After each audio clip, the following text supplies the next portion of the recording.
Good morning, boys and girls, and welcome to school. I just want to start out by talking about the fact that you guys made it to 9 Cougar compliments on Friday. And I know it's kind of a bummer that you didn't get that 10th one from Mr. Duyow. But like we talked about, and like you might have heard me say, that's okay because you really didn't deserve it. And if you get things you don't deserve, what's the point, right? Doesn't feel as good. So let's talk about today and what we can do better.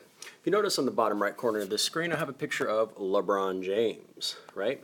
And I want to talk about him because I think he's another person who you can learn from.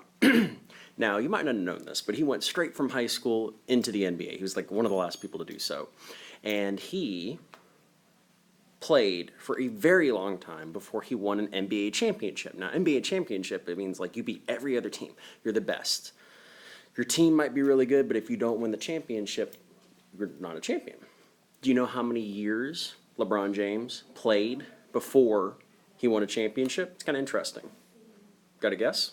It's this many. 9. He played for 9 years. That's older than some of you are before he won a championship. Now, he was definitely the best player in the league at that time, but 9 years. So, I want you to think about that. If LeBron James can keep it up, so can you. So this week with Miss Rice and all your classes, Monday and Wednesday when she's here, and Tuesday and Thursday when I'm here, I want to make sure that you guys are still trying your best and still working on being the best. Because even though LeBron James didn't win a championship his first year, he kept trying, and you should too. Okay? So, real quick check-in too. We are at 409 points towards the pizza party. I'll still be bringing in that Super Nintendo if Miss Rice, for the kids who Miss Rice says are the most helpful and the most respectful. And that's on Thursday. And if we do good this week, we get those Cougar compliments. You guys do well with Miss Rice. Thursday, I'll find a way to make sure that we do Halloween, origami, and coloring. Sound good? Cool. Go do what she says. Have an excellent day. I'll see you guys in math and reading and ELD. Bye. Hello, good morning, math kids. I am here to talk to you today because you have a substitute, Miss Rice. She's great. Make sure you give her a ton of respect. Also, I'm here to tell you that you're in here the whole day. Now, here's the deal. Are we quiet? Okay. You're in here all day today doing paper pencil work, doing a regular lesson, old-fashioned style. Wednesday, when Miss Rice is back here, you guys are going to have computers the entire time, and you're not going to switch. It just makes it easier for Miss Rice and for the other guest teacher to not have to worry about switching classes and stuff. So, on your desks, you guys will find that you have this on one side and this on the other side. Guess what we're going to be talking about? We're going to be talking about skip counting, adding, subtracting, and telling time. I want to make sure all you guys get really good at telling time. Because that's something that I didn't do a very good job of last year. And I had 4th graders that don't know what time lunch is, so it's kind of scary for me. Anyway, make sure you guys are listening well. She has problem sets for you to do, warm-up stuff, and we're going to be talking about the test that you guys took today up in the class, and I can tell you this, you guys pretty much blew it out of the water. I'm going to be sharing your test scores with you on Tuesday when you get back in, and I think you're going to like it.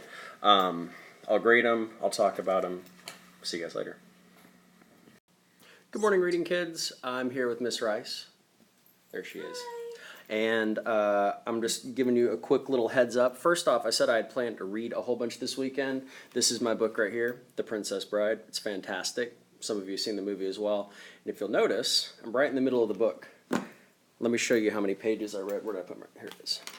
So, this was 10/9. Read The Princess Bride. It's fiction. And guess how many pages I read. Got a guess in your head? No, it's more. Check it out. 171 pages. Pretty good. I did that mostly on the car ride back, but honestly, I just couldn't put the book down. It was super good. I'm very happy that I switched back into fiction from nonfiction, and I hope you guys did really well this weekend too. I'm curious to hear if any of you guys beat me with how much you read. Also, I had Cohen's mom asking me about OBOB books. In case you don't know, OBOB's like a big OBOB, Oregon Battle of the Books, OBOB. Is a big competition between different schools in Beaverton, and it's reading hard books, but this is one of them called Knucklehead from John Sheska, I believe is his name. We got some other books in here. Some of you might have read them. Wolf, Upside Down Magic, and several other ones. I'm going to have Cohen Pick one if you'd like to from this basket. It's this orange basket right here. There we go. Right there. It's going to be over on that table. Him and only him picking out right now. And there's a sign out sheet for him here too. Excuse me. This one, where you can put your name. See, it says book title, student, date out, date return. This way I know who has the books, but you can take these home.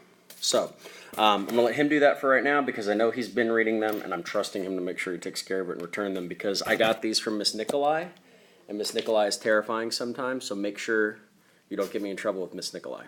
Okay? That's about it. She has a lesson for you and a new bookmark where you can keep track of important events. Yeah, that should be about it. Have a great day. I'll see you guys tomorrow. Bye.